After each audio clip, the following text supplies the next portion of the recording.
My name is Jerry Kovarsky. I've had an over 35-year career in the music products industry, working for such keyboard and synth companies as Ensoniq, Casio, and Korg. I wrote for Keyboard Magazine for many years, including a long-running column on the art of synth soloing. I wrote a book called Keyboard for Dummies, funnily enough. And I served proudly on the board of the Bob Moog Foundation for over 7 years, and I continue to be involved. So I'm what you'd call a multi-hyphenate kind of person.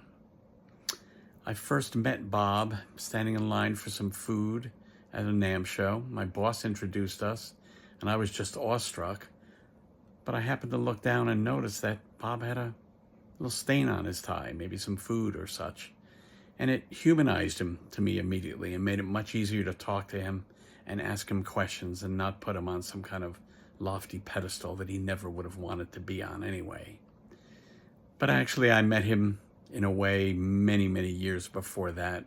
Being a child of the late 60s, early 70s, I was very affected when I first heard Switched on Bach by Wendy Carlos, and especially Clockwork Orange. Seeing Emerson, Lake and Palmer for the first time in 1971, and many times after that, I got to know the sound of his instruments before I knew anything about what they were and who he was. My friend behind me is one of my most beloved instruments. I got it in 1978 and have had it with me everywhere since.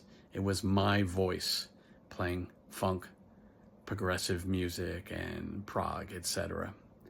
So Bob's instruments first affected me long before I knew about the man. Spending time working for the foundation, I got to know a lot more about the man, of course his daughter Michelle, and everybody involved in the foundation who so love and revere Bob. The work that we do with Dr. Bob's Sound School, educating second grade students on the intersection of science, sound, and creativity, the wonderful Moogseum down in Asheville, which you must visit. There are many, many things that are going on that keep Bob's legacy alive. But as I sit here today and realize how long it's been since we lost Bob, I like to think of it that he's never really left. He's here in my studio every day. He's in my heart and he's in my activities. I would ask you to consider please supporting the Bob Moog Foundation so we can continue this work.